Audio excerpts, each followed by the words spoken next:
پھر اگر شوہر تیسری طلاق دے دے تو وہ مطلقہ عورت اس کے لیے اس وقت تک حلال نہیں ہوگی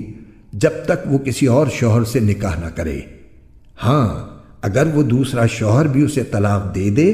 تو ان دونوں پر کوئی گناہ نہیں کہ وہ ایک دوسرے کے پاس نیا نکاح کر کے دوبارہ واپس آ جائیں،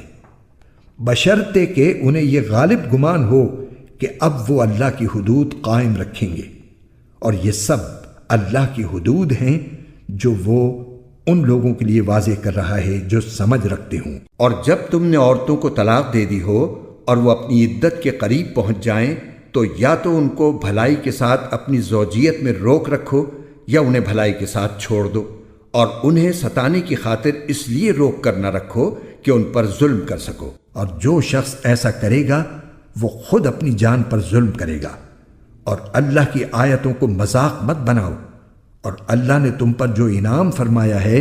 اسے اور تم پر جو کتاب اور حکمت کی باتیں تمہیں نصیحت کرنے کے لیے نازل کی ہیں انہیں یاد رکھو، اور اللہ سے ڈرتے رہو، اور جان رکھو